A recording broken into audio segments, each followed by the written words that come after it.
¿Está el Caribe a punto de vivir un cambio histórico o estamos presenciando un vaivén político de supervivencia?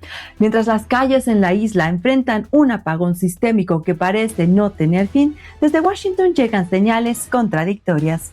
Por un lado, una presión máxima sin precedentes liderada por figuras como Donald Trump y Marco Rubio. Por otro, el rumor persistente de negociaciones bajo la mesa que podrían cambiar el destino de millones. Díaz-Canel ha roto el silencio ante las declaraciones de la administración Trump. ¿Pero es esto una postura de fuerza o el último grito de una estructura que se desmorona? Hoy en una conversación necesaria y sin filtros, nos acompaña Julio M. Schilling, politólogo, escritor y director de Patria de Marty, como también analista senior invitado del Miami Strategic Intelligence Institute. Vamos a profundizar en lo que nadie se atreve a decir. ¿Hay un pacto de transición en marcha? ¿Cuánto más puede resistir el tejido social antes de un quiebre definitivo? Prepárese porque los próximos minutos van a redefinir todo lo que creía saber sobre el futuro de la región. Vamos a la entrevista.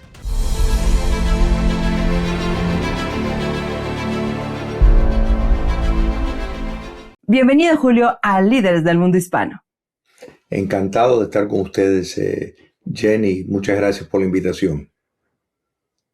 Estimado Julio, hemos escuchado muchas versiones sobre lo que está pasando entre la relación de Estados Unidos con Cuba. Por un lado, hemos escuchado las declaraciones del presidente Donald Trump hablando de que sería un honor tomar a Cuba.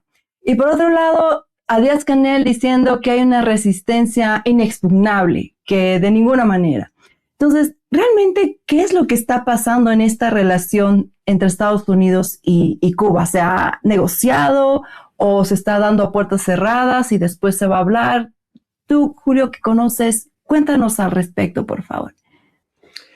Estamos delante de un cambio de paradigma de relaciones exteriores de los Estados Unidos, de la cual Cuba es una parte de esa estrategia. Pero en noviembre pasado, la administración de Donald Trump anunció la estrategia de seguridad nacional de los Estados Unidos, que anunciaba, entre otras cosas, un reenfoque en el hemisferio occidental completamente nuevo para reinsertar a los Estados Unidos en una región que por décadas, tristemente, los Estados Unidos había abandonado. Parte de esa programación es revertir el socialismo continental que, de hecho, ha establecido una relación de intimidad casi simbiótica con el narcotráfico, y eso ha facilitado la entrada de regímenes enemigos de la libertad como China comunista, Rusia, Corea del Norte e Irán. Entonces, ante esta gran amenaza para los Estados Unidos y como el pronunciamiento de la nueva política lo declara una estrategia de seguridad nacional, pues hemos visto tal vez la inauguración de esta política el 3 de enero en Venezuela.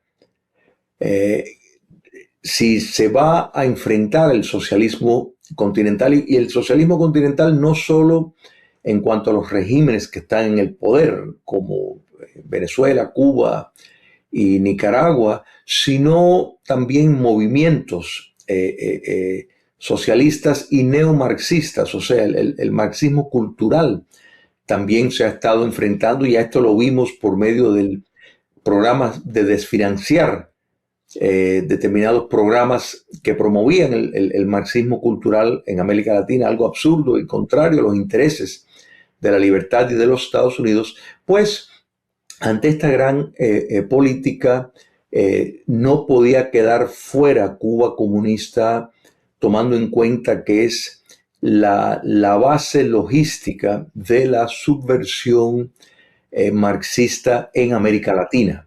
Entonces, estamos delante de una política que el castrocomunismo solo le queda reaccionar en un intento de sobrevivir, pero la realidad es que los Estados Unidos, si se mantiene consistente con esos objetivos de seguridad nacional, pues lo que busca es un cambio de régimen en Cuba. O sea, un cambio de régimen que empieza por lo más importante, por lo político. De ahí va para lo ético, lo moral y la economía que se desencadena del sistema político. Entonces, esto es lo que está en función, en práctica. Hay gran misterio acerca de las conversaciones, negociaciones que están ocurriendo, pero la realidad es que se está llevando a cabo conversaciones a totalmente nivel desigual, porque son desiguales las dos partes. O sea, no podemos comparar la democracia estadounidense con una dictadura comunista de 67 años. Entonces, en este momento los Estados Unidos controla todo el petróleo que entra y sale de Cuba. Entonces uno se puede decir, bueno, ¿por qué específicamente el petróleo?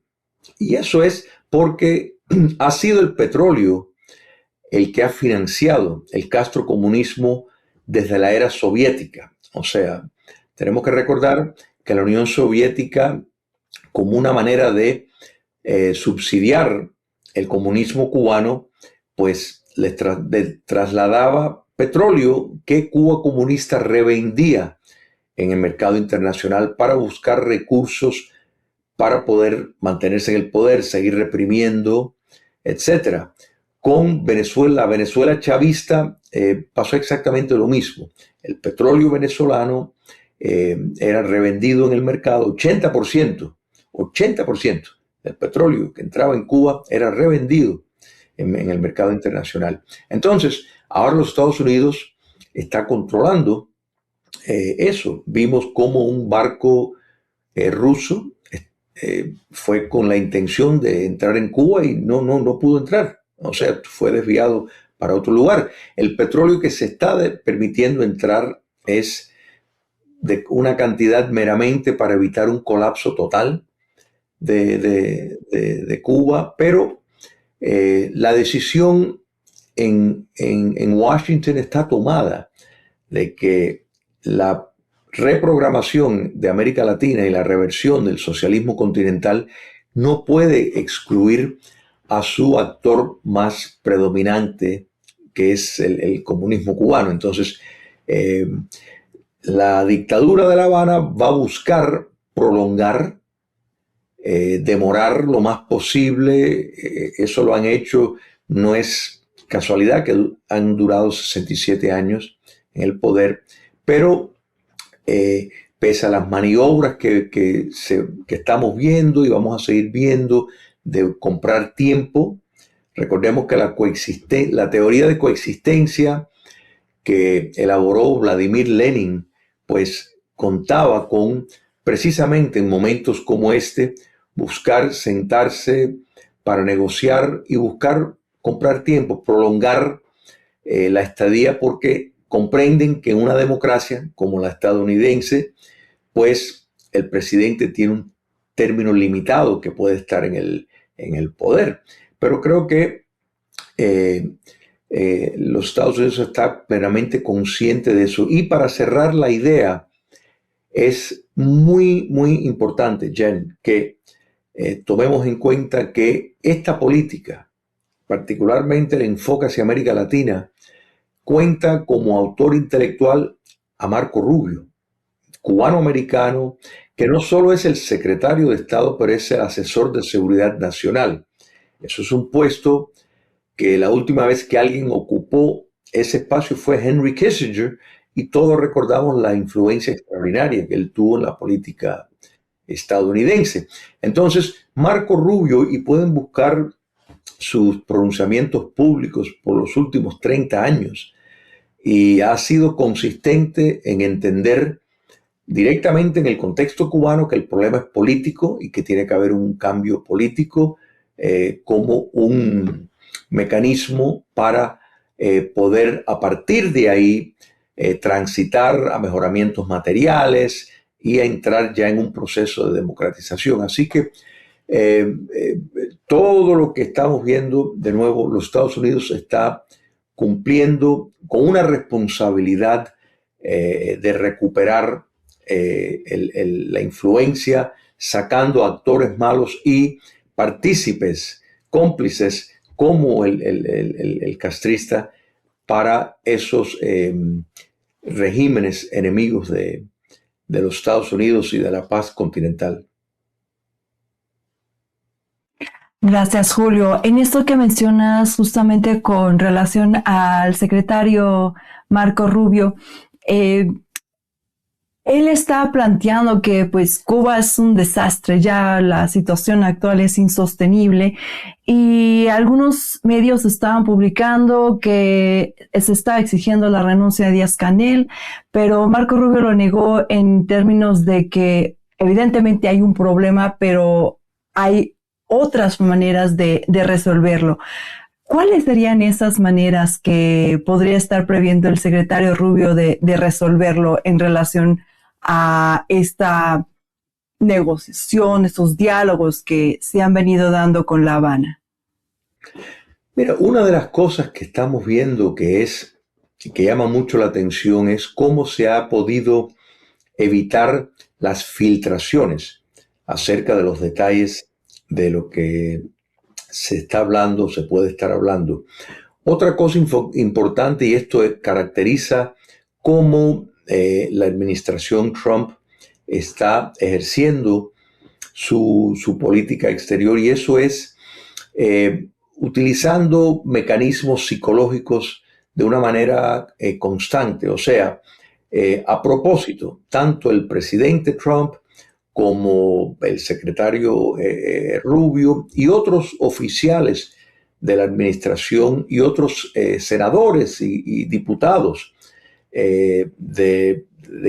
conectados a esta política que se está llevando a cabo, hablan de una manera que muchas veces deja al que está escuchando en duda acerca de exactamente qué es lo que quieren decir. Y yo creo que eso no es casualidad, porque estamos en medio de un plan en ejercicio. O sea, aquí hay muchísimas cosas en juego, incluyendo buscando probablemente personas o grupos de personas dentro de la estructura del poder en Cuba comunista que estén dispuestos a dar un paso de rebelión contra el sistema, o sea, en otras palabras, una revolución de palacio, un golpe de Estado, buscando forma desde el poder político para iniciar esa transición.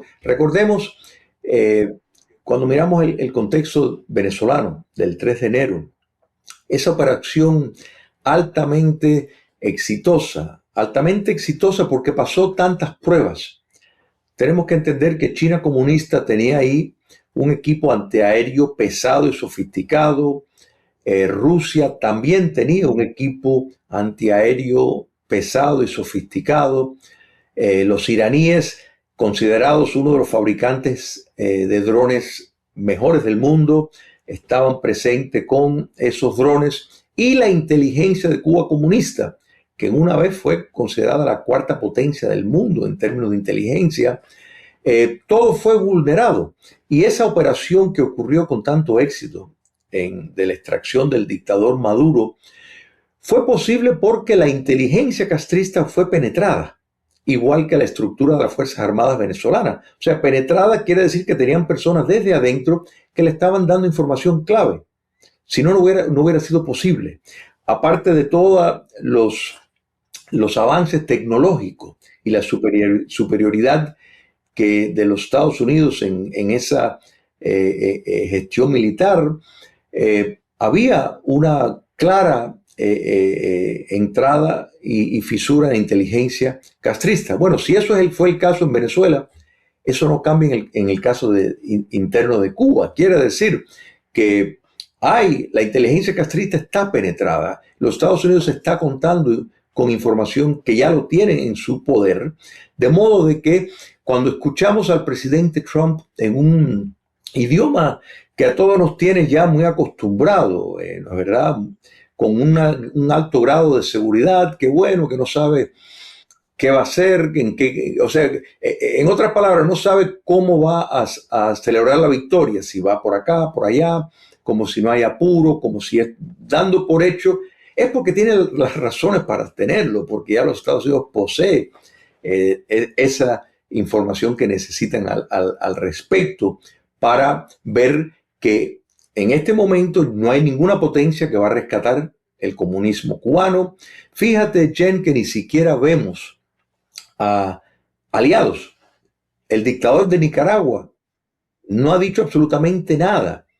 Lula da Silva, que junto al difunto tirano Fidel Castro coauspició el Foro de Sao Paulo, que de ahí surgió el nuevo modelo dictatorial que se puso en ejercicio y que tristemente tuvo cierto éxito, más allá de que ha tenido reversiones, como el caso venezolano, como el caso nicaragüense. También tuvieron el Ecuador, pero gracias a Dios Ecuador se pudo salvar porque no fueron penetradas las Fuerzas Armadas. Brasil tampoco cayó en las garras al estilo de Venezuela por la misma razón, porque las Fuerzas Armadas no fueron penetradas. Podemos decir lo mismo de Chile, de Argentina y de Colombia actualmente. Pero los propósitos tanto del kirchnerismo en Argentina, como de Rafael Correa en Ecuador, como de Gustavo Petro en Colombia, es llegar a un modelo tipo Venezuela, o sea, un socialismo del siglo XXI, pero las Fuerzas Armadas no fueron penetradas. Entonces, Cuba comunista es el eje de todo esto. Bolivia también logró escapar por las mismas razones, porque las Fuerzas Armadas resistieron ser cooptados. Entonces, estamos delante de y en unos momentos donde ningún país quiere enfrentar a los Estados Unidos, no solo por la cuestión militar, sino que los Estados Unidos está usando una herramienta que nunca antes se había utilizado en esta forma, y eso es los aranceles. O sea, los aranceles como instrumento económico sirve un propósito, pero la actual administración la está utilizando también como un mecanismo moral y político para impactar y promover su política. Por ejemplo, en cuanto al caso de México, cómo se pudo persuadir a la presidenta Sheinbaum a que abandonara el subsidio que estaba llevando a cabo a expensas del pueblo mexicano, el subsidio a la dictadura cubana. Bueno, uno, la amenaza de los aranceles, y dos, el tomar una partida mayor contra el narcotráfico, que eso también juega un papel muy, muy importante, porque la categorización de carteles de la droga como grupos de terrorismo le da licencia legal a los Estados Unidos de atacarlos donde estén. Entonces, esto es suficiente para causar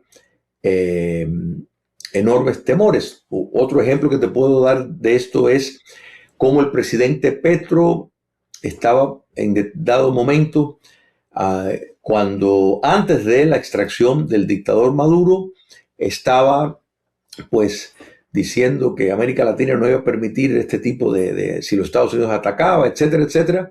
Y se cayó inmediatamente cuando los Estados Unidos le dijo que sabían dónde tenían bases de producción de drogas que ellos consideraban estaban vinculados al presidente Petro. Y ahí mismo Petro se cayó.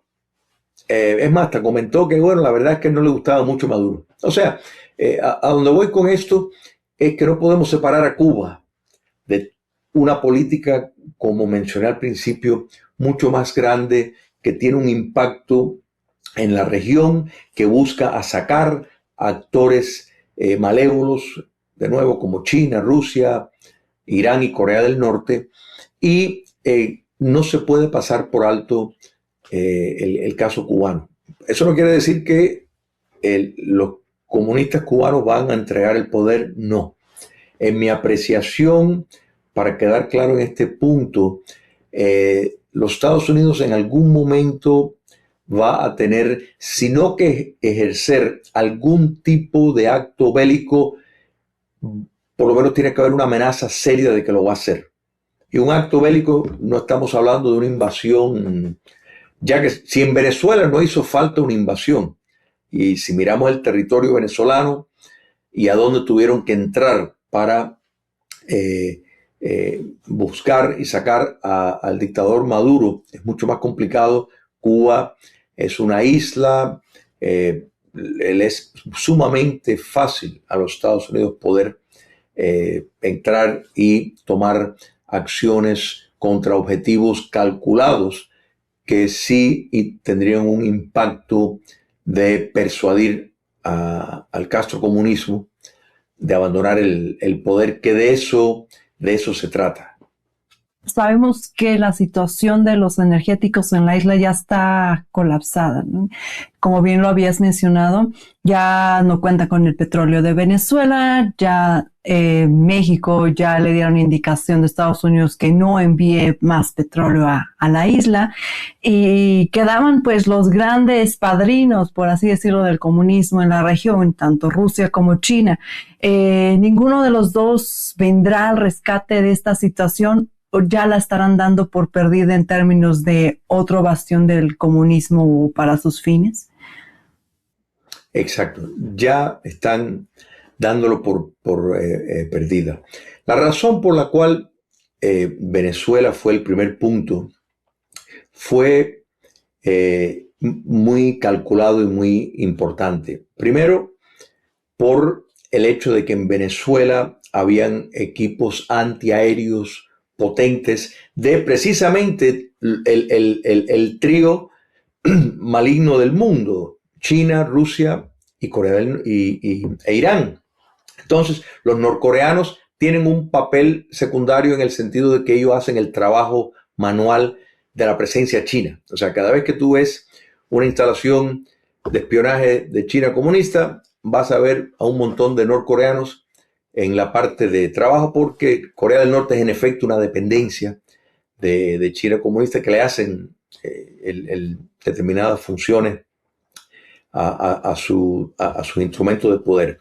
Pero lograron en esa acción en Venezuela demostrar la superioridad tecnológica de los armamentos estadounidenses. Esto es muy importante porque tanto los chinos, y particularmente los chinos, porque China ha desarrollado mucho más la tecnología y las armas que dependen de altas funciones tecnológicas, y sin embargo fueron burladas totalmente. No le hicieron prácticamente ni un arañazo a un avión, o sea, neutralizados totalmente. También contamos que los Estados Unidos cuenta ahora con una nueva rama de las Fuerzas Armadas, que es el Comando Espacial. El Comando Espacial no es que están por ahí arriba para ir a la Luna, sino están desde el espacio interfiriendo en comunicaciones con precisamente con lo que estaba ocurriendo en Venezuela en ese momento, y esa interferencia inhabilitó totalmente las comunicaciones, al punto que ni los chinos, ni los rusos, ni los iraníes pudieron hacer absolutamente nada, porque temían mandar un cohete y que el cohete le explotara a ellos mismos, porque estaban totalmente ciegos y sordos ante la realidad. Bueno, eso fue producto de el desarrollo de armamentos muy sofisticados tecnológicos, que ni China los tiene, ni Rusia, ni mucho menos Irán. Entonces, eso dejó a estas tres figuras claramente con el entendimiento de que ellos no se pueden enfrentar a los Estados Unidos en una contienda bélica. Esto no fue casualidad que se ensayó de esta manera. Si eso se pudo hacer con el éxito extraordinario, que básicamente no hubo heridas dentro del personal estadounidense, pero no hubo ni una baja. Eso es suficiente para que en el caso cubano ni remotamente vayan a arriesgar absolutamente nada. Es más, me atrevo a decir que esto sirve para que China comunista, en cuanto a Taiwán, por ejemplo, ni piense en tomar una acción, porque han reconocido, se han dado cuenta en acción, porque muchas veces estos tipos de mecanismos uno no sabe hasta que lo pone en prueba quién tiene de verdad una mayor capacitación para ganar en el campo de batalla.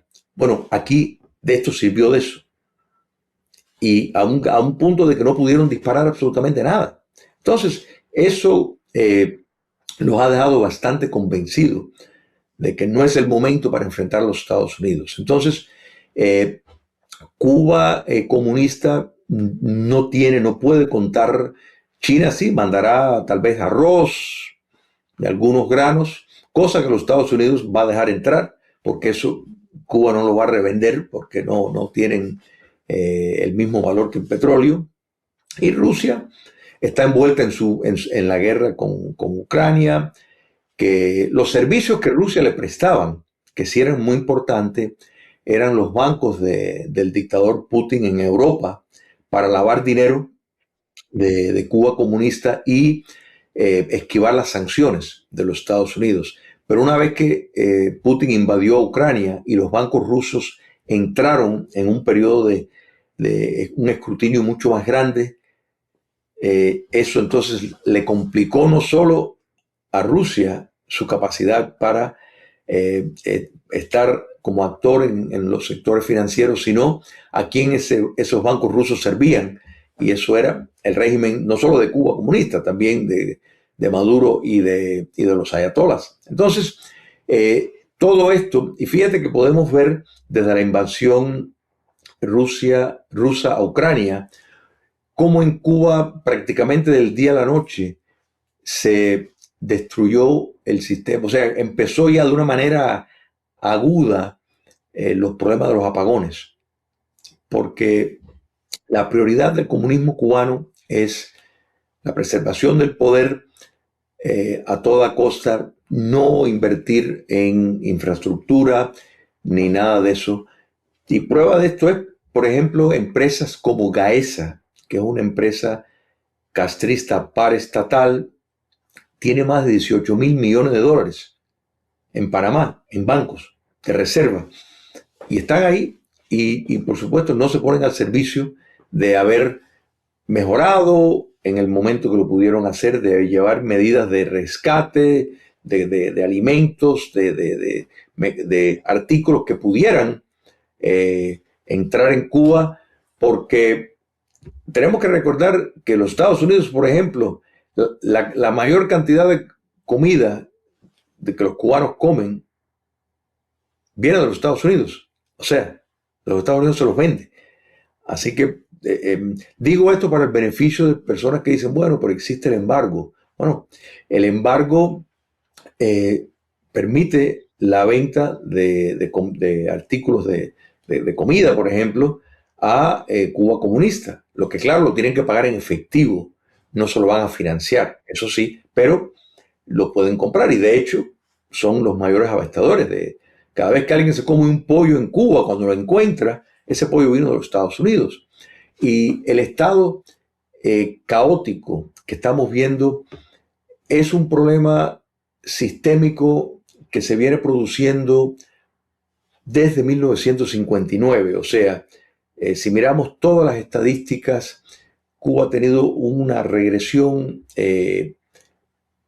año tras año, tras año, tras año, al punto de que si miramos las calorías que consumía un esclavo en la era colonial de Cuba, estoy ya montando al siglo XIX, un esclavo comía mejor, tenía más acceso a la comida, se abastecía mejor, de mejor alimentación que el cubano promedio hoy. Eso es impresionante la destrucción de lo que es capaz el comunismo. Y esto lo vemos para la población en general, porque si miramos la élite dictatorial en Cuba, nos damos cuenta que ellos decididamente no se ven deprivados de comida, todo lo contrario, se ven bastantes, llenitos, porque existe un sistema dual de la alta estructura del poder que tienen sus propios supermercados, viven en un mundo completamente separado y diferente al resto de la población. No, sí, es muy marcada esa diferencia de varios expertos, así como lo comentas tú, Julio, que han dado testimonio de esa situación tan abismal que hay entre estas dos poblaciones, por decirlo de alguna manera, que coexisten en esta Cuba comunista actual. Una duda que nos queda por lo que hemos visto en las últimas manifestaciones que hubo en Cuba, ¿será que el pueblo ya está perdiendo irreversiblemente el miedo que le tenía al régimen, comparando las manifestaciones actuales de 2026, en donde hasta se quemaron sedes del Partido Comunista Cubano, en comparación con las del 11 de julio de 2021? Tú que conoces más a profundidad la psicología de la gente de Cuba, ¿qué está pasando hoy a diferencia de lo que ocurrió hace unos años? Me alegro muchísimo que tú traigas este punto a colación, porque nos deja ver de una manera fehaciente totalmente lo que ha llegado el pueblo de Cuba.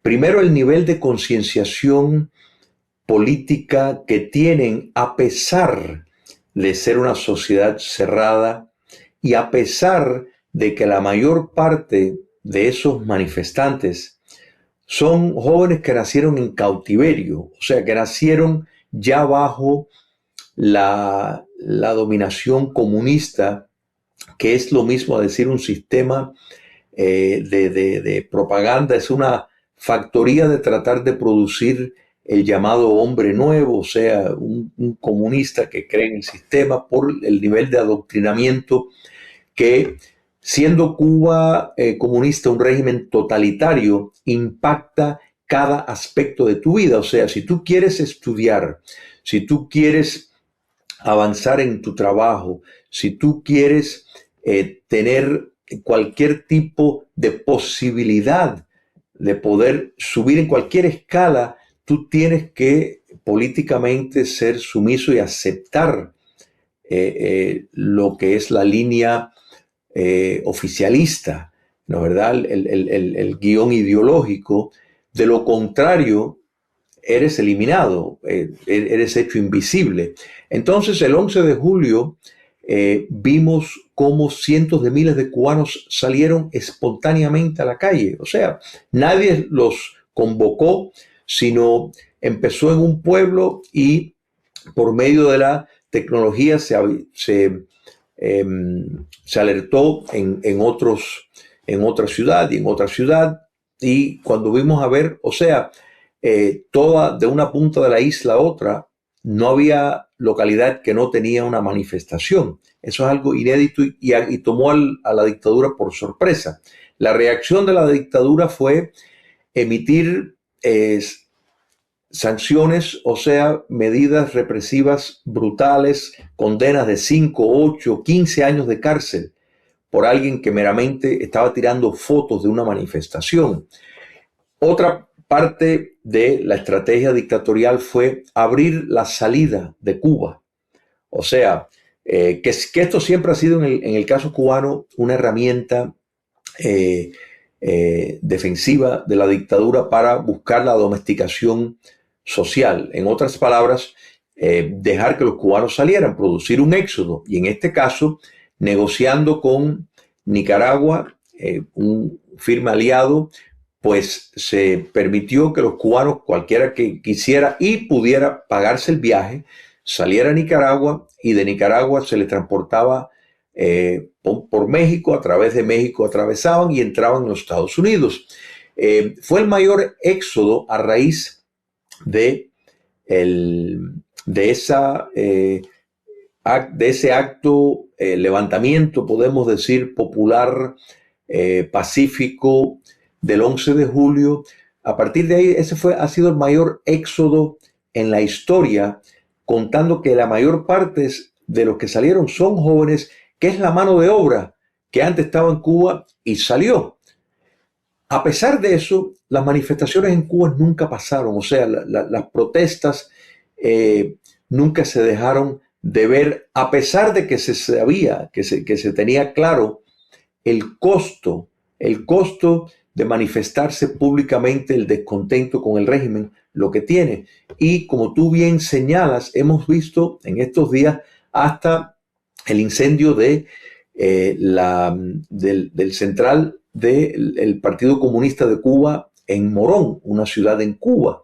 O sea, lo que esos jóvenes están pidiendo, no solo en ese acto, sino todos los días, porque no hay un día que no hay manifestaciones en las calles en Cuba, es pidiendo no que los Estados Unidos concluya el embargo de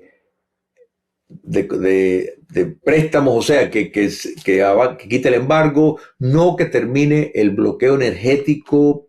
Están pidiendo libertad, están pidiendo un cambio de régimen, están exigiendo sus derechos naturales. Entonces, para un pueblo dentro de una sociedad cerrada, entre jóvenes que fueron criados en adoctrinamiento comunista, que hay un altísimo costo por disentir con la línea oficial, y a pesar de que le facilitaron la salida para precisamente las personas se dedicaran más a su esfuerzo a querer salir del país en vez de seguir manifestando, a pesar de todo esto, estamos viendo una clara postura de repudio al comunismo en Cuba. Entonces, el pueblo de Cuba está preparado para un cambio. Incluso algunas personas que hasta determinado momento podrían haber simpatizado con la dictadura de modos privados están demostrando su gran descontento, porque al final, Jen, lo que se han dado cuenta la gran parte del pueblo de Cuba es que un puñado de familias, todos allegados a la familia de los Castro, son los que se han en efecto saqueado a Cuba de su riqueza, son los que tienen los controles de las empresas paraestatales que están fuera de Cuba. O sea, se ha convertido como una finca privada de un grupo de personas allegado a la familia Castro, que viven como multimillonarios.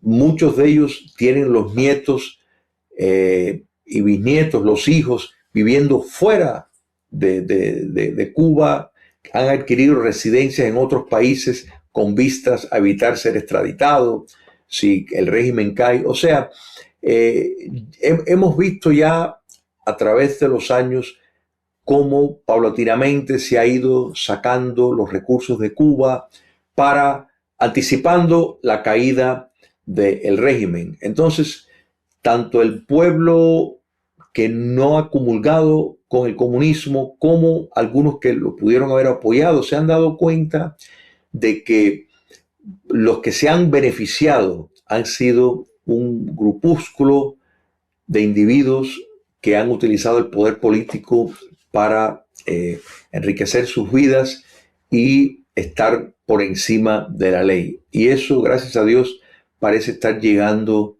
todo a su fin. Sí, esperemos que sea lo antes posible por el bien de la gente de Cuba. En esta parte, Julio, ha mencionado Díaz-Canel que ha habido una apertura a la inversión extranjera de cubanos en el exterior.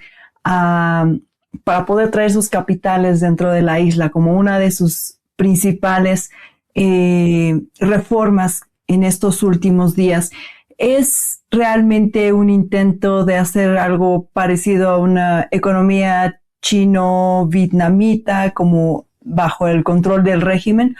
¿O solamente es tratar de prolongar trayendo este capital de la misma gente que ellos expulsaron por el régimen, pero tratando de ganar más tiempo? ¿Cómo lo ves tú, Julio, que conoces más a profundidad el tema?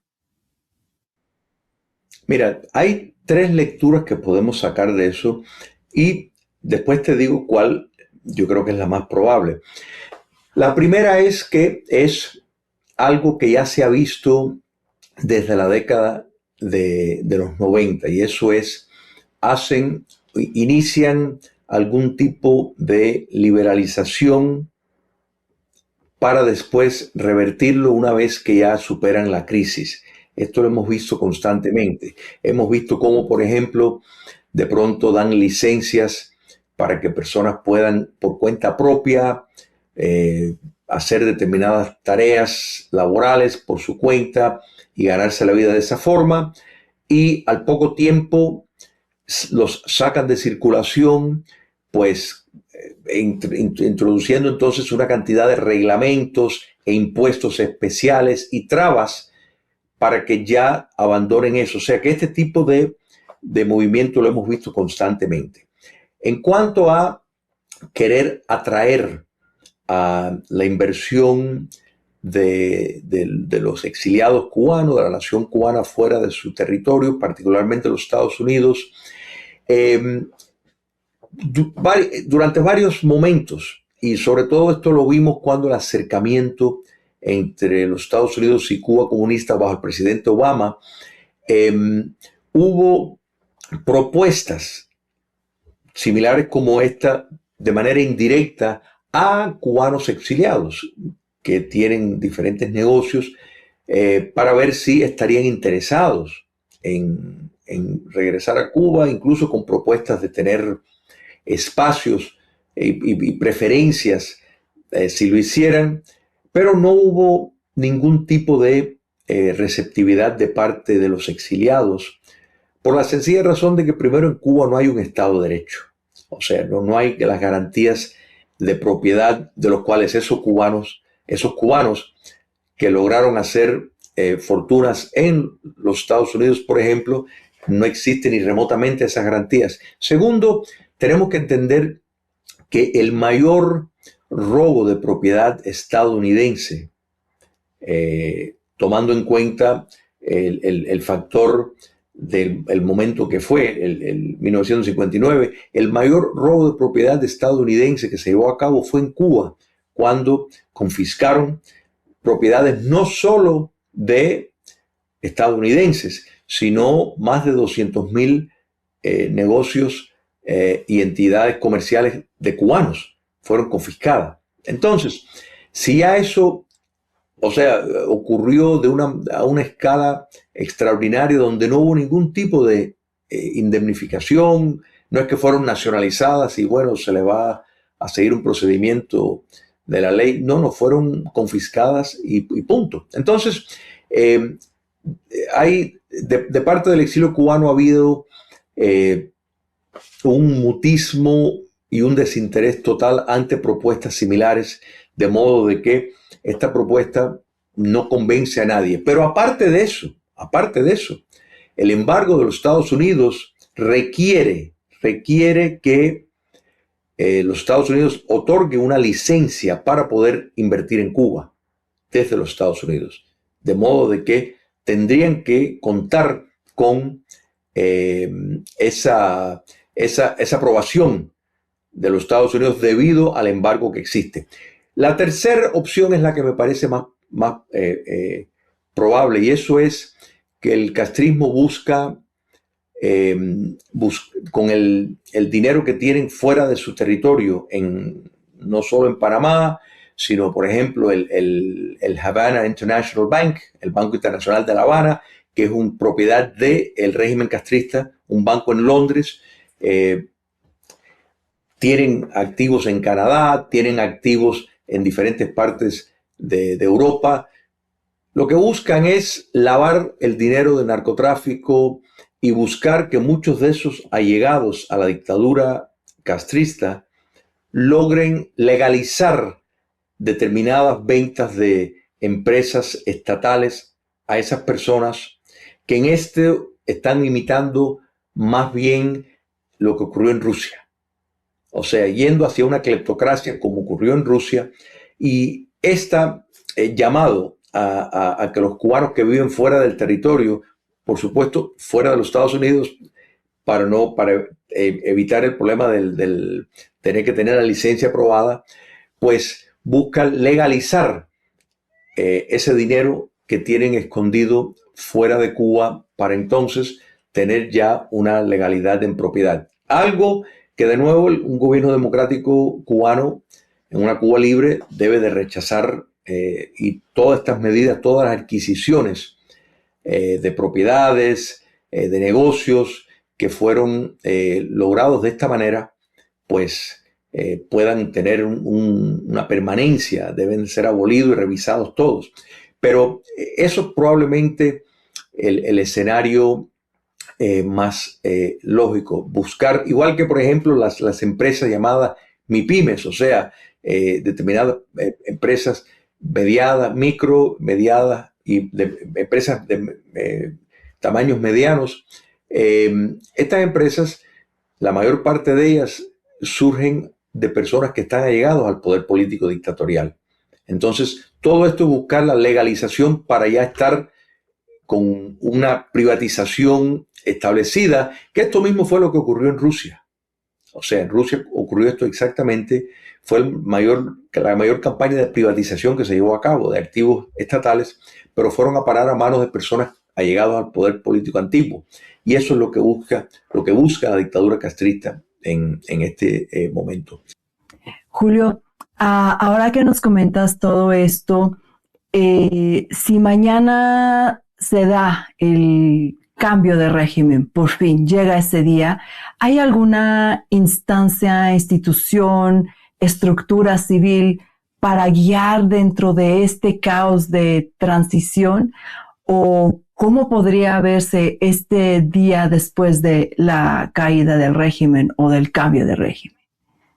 Ese es un punto muy importante que podemos decir depende de una manera extraordinaria en cómo es que se produce ese cambio. Por ejemplo, si estamos hablando de un golpe de Estado, de una revolución de palacio de manera interna, que sacan al castrocomunismo del poder y en efecto están en una posición de desmontar el sistema y teniendo una permanencia temporal, pues ellos probablemente serían los encargados, pero con una supervisión de los Estados Unidos. O sea, de los Estados Unidos ya tiene un papel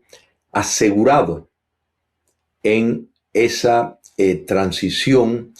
Y si alguien va a objetar y decir, bueno, pero ¿quién le da a los Estados Unidos esa potestad para ser quien decide? Bueno, muy sencillo.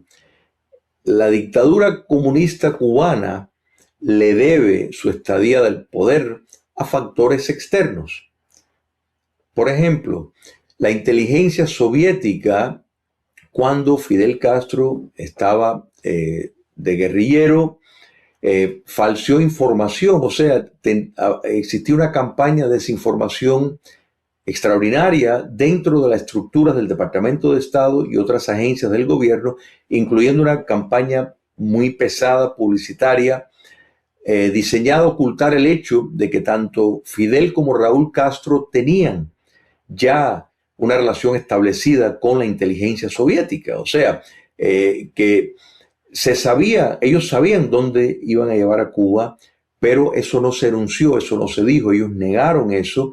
y convencieron a los Estados Unidos de que esa conexión no existía. Eso es lo primero. Llegando al poder, la Unión Soviética fue quien facilitó económicamente la supervivencia de la dictadura castrista. Sin el apoyo soviético no se hubieran podido mantener en el poder. Posteriormente vino el petróleo venezolano. Sin el petróleo venezolano no se hubieran podido mantener en el poder. Entonces, quiere decir que factores externos de países ajenos y distantes del territorio cubano han sido los que le han subsidiado, financiado y ayudado a mantenerse en el poder a la dictadura cubana, porque sin esos recursos no se hubiera podido mantener. De modo de que, y en este momento, hay chinos, hay rusos, hay norcoreanos dentro de Cuba que tienen a Cuba como una base de espionaje. Entonces, si Cuba comunista no se mantuvo por sí sola, sino fue parte de un bloque, lo que fue Checoslovaquia, todos ayudaron enormemente al mantenimiento del comunismo cubano. Entonces, el narcotráfico ya desde la década de los 70 empezó, en los 80 agarró fuerza. El comunismo cubano está implicado claramente en el narcotráfico. Raúl Castro tiene un encauzamiento por su participación en el narcotráfico. De modo de que lo que los Estados Unidos la acción que está tomando es consistente con el papel histórico de todos los procesos de liberación y de independencia, de asistir a procesos de liberación. Y de nuevo, dentro del contexto cubano, desde el inicio hasta el momento, han estado mantenidos por potencia extranjera o por factores extranjeros. Así que es hora de que ya se tome ese mismo enfoque, pero a favor de la libertad. Entonces, volviendo a tu pregunta específica, será un proceso, o sea, el punto final es un proceso de democratización, elecciones libres, y lo que esperamos ocurra, que es sumamente necesario, es un proceso de justicia transicional, de descomunización, lustración, todo ese proceso para evitar que no solo vuelvan al poder, sino desenraizar esas instituciones totalitarias que quedarán del comunismo cubano en Cuba. Entonces, todo este mecanismo es parte de lo que le queda ya en una Cuba libre al gobierno democrático cubano poner en juego. Pero en esa fase inicial va a tomar un tiempo. Mira, si miramos, por ejemplo, la Ley Libertad, la conocida Ley Helms-Burton, dentro de sus capítulos está la parte lo que condiciona el levantamiento del embargo, y entre las cosas que condiciona es celebrar elecciones pluripartidistas en 18 meses, la liberación de todos los presos políticos, que se permitan sindicatos, que se permitan partidos políticos y asociaciones libres e independientes del gobierno. O sea, esto lo condiciona la Ley Libertad para que se levante el embargo. Entonces, quiere decir que hay un mapa de ruta de seguir. Y por último, podemos añadir que esto es muy importante en el contexto cubano, y eso es la nación cubana que vive fuera del territorio. Produce 9 veces, si lo fuéramos a medir en Producto Bruto Interno, de lo que produce del territorio nacional. Vivimos en libertad, en democracia, y es otro entorno completamente diferente a los cubanos que viven de manera interna en socialismo. El concepto de nación no requiere territorio nacional. Quiere decir que Cuba se ha trasladado al exterior, ha seguido viviendo tanto su cultura, su historia, Entonces tenemos aquí podemos hacer un paralelo entre, por ejemplo, Alemania Oriental y Alemania Occidental, o Corea del Norte y Corea del Sur.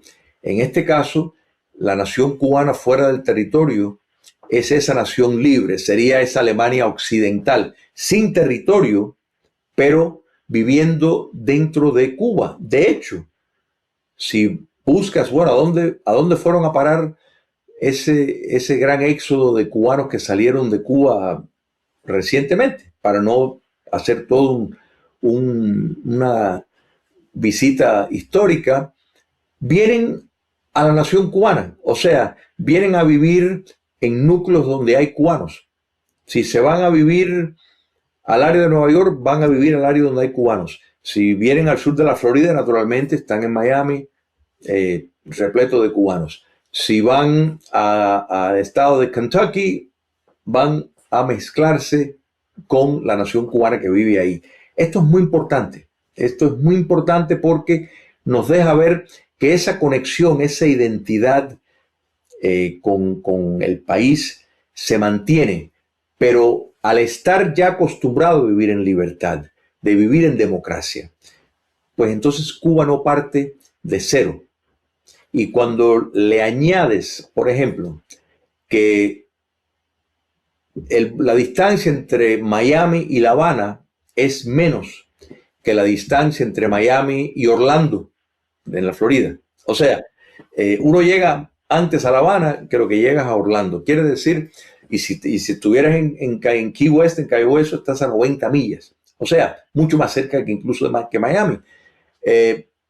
Lo que quiero decir con esto es que la nación cubana, el concepto de nación dentro de la isla y fuera, es lo que hace que esa parte que está fuera va a ser un aporte extraordinario, no solo en el sentido económico, sino en el sentido de capital humano, en el sentido de complementar a esos cubanos, trayendo de una manera casi instantánea con ese traslado a lo que es la esencia democrática, lo que es el saber vivir en libertad, lo que es estar acostumbrado a instituciones democráticas. Entonces, no es como que Cuba parte de cero en el sentido de no haber vivido nada, no, porque la nación cubana que se transportó fuera se puede reinsertar para esa nueva refundación. Entonces, todo esto tendrá un impacto muy favorable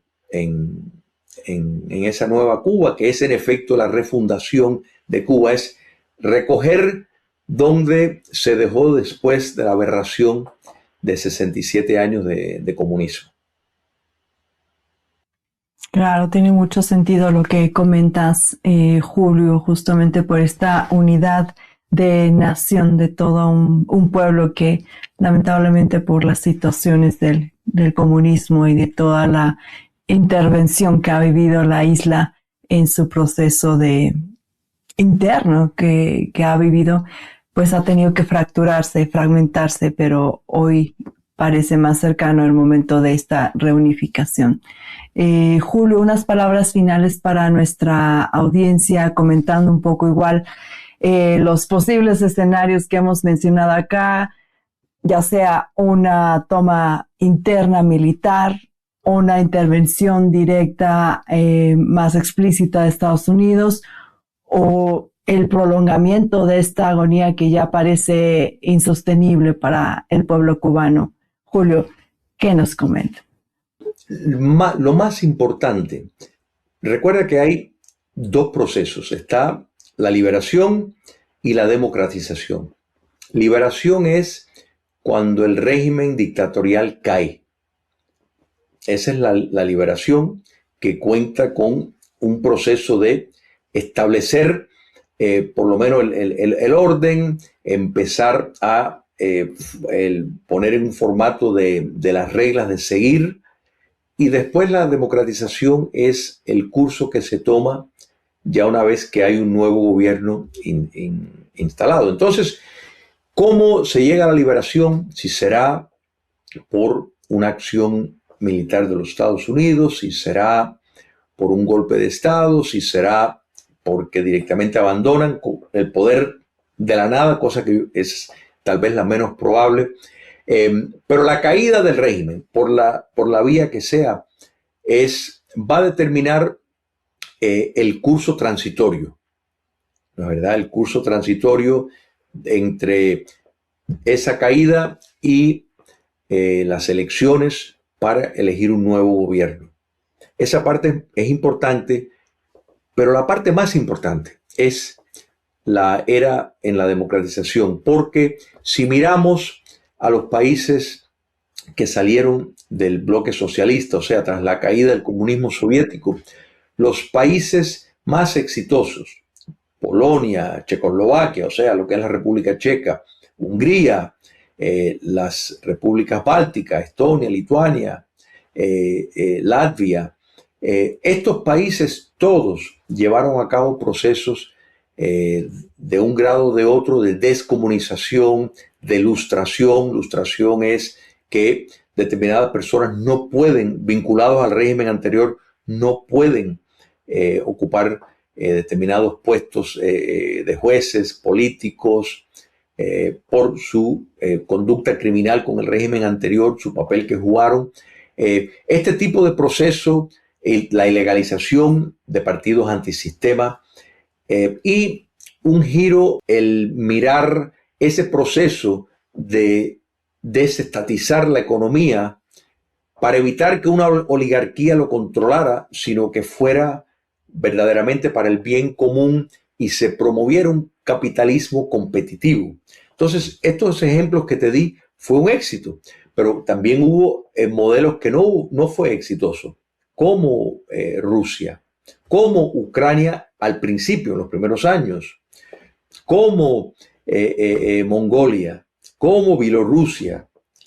¿Por qué? Porque ellos no tuvieron ningún proceso de descomunización, no desmontaron las instituciones del régimen de la era del comunismo soviético. Entonces, simplemente transitaron, no importa que hayan privatizado la economía, como en el caso ruso, pero esa privatización fue para los que estaban en el poder. Entonces, como no hubo ningún proceso de los que mencioné son necesarios, pues tenemos una continuación, un modelo postsoviético, pero un modelo dictatorial igual. Entonces, el proceso de democratización es lo más importante para asegurar que la nueva república pueda permanecer libre, democrática y sin un retorno al comunismo. Tenemos el caso, por ejemplo, de Nicaragua en nuestro hemisferio. Nicaragua alcanzó, ¿no es verdad?, su libertad, pero ¿qué pasó? No hubo ningún proceso de descomunización, los sandinistas se quedaron con todo lo que se habían saqueado, cohabitaron el poder, se quedaron a cargo de las Fuerzas Armadas y entonces, ¿qué pasó? Retornaron al poder unos años después. Entonces, son ejemplos de no seguir y eso es la parte que mi apreciación es más importante porque es lo que deja la marca hacia el futuro. Y tenemos el ejemplo claro en Europa de los países donde ha funcionado y los países donde tuvieron una reversión, o sea, volvieron al despotismo. Entonces, eso sería la parte de la democratización, la parte ya que entra en esa nueva república, la más importante. La caída y ese periodo de transición temporal, la verdad, es establecer las bases, pero es lo que se haga después que verdaderamente determina si va a durar o no la democracia en Cuba. Muchas gracias, Julio, por todo lo que nos has compartido aquí con la audiencia. La verdad es que nos dejas nuevas perspectivas para mirar hacia futuro y sobre todo una permanencia en cuanto a esa libertad, ¿no? Como no regresar a esos viejos patrones de conducta que a veces son muy difíciles para las naciones poder romper con esos mecanismos ya instaurados durante tantos años y esperemos que este giro que parece muy, muy cercano en este 2026, pues finalice ahora sí que con tantos años de vivir bajo la opresión del comunismo. Muchas gracias, Julio, por haber estado aquí en Líderes del Mundo Hispano. Gracias a ti por la invitación. Gracias por ser de los que buscan la verdad más allá de los titulares. Y por eso quiero darles las gracias de todo corazón. Esta comunidad no sería nada sin ustedes, que nos acompañan video tras video, permitiéndonos traer a expertos del calibre de Julio Schilling para elevar el debate geopolítico. Pero el análisis no termina aquí. Ahora la conversación continúa con ustedes en los comentarios. ¿Cree que la isla está preparada para un cambio de modelo real o teme que la crisis actual se prolongue? Los leo a todos y los leo personalmente porque sus aportes son el motor de este canal. Si este contenido le ha abierto los ojos o le ha dado una nueva perspectiva, le pido que nos ayude a difundir esta información. Suscríbase ahora mismo, denos un me gusta y lo más importante, comparta este video en sus redes. Cada vez que comparte, está ayudando a que una voz analítica llegue a alguien que aún no conoce la realidad que está ocurriendo hoy mismo. Gracias por ser parte de esta familia, por su apoyo incondicional. Y recuerda que estar informado hoy es su mejor defensa para lo que viene mañana. Nos vemos como siempre en el próximo análisis. Hasta la próxima. Antes de irnos, lo dejamos con información que seguro será de su interés. La gira de Shenyun 2026 ha comenzado y usted puede revisar las ciudades en las que se presentará en shenyun.com. No se lo pierda. De nuestra parte es todo por el día de hoy. Nos vemos en la próxima entrevista. Un espectáculo realmente importante para cada uno de nosotros. Esto es lo que usted ha estado esperando.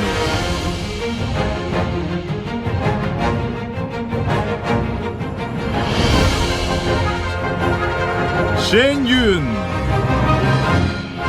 Compre sus boletos en shenyun.com.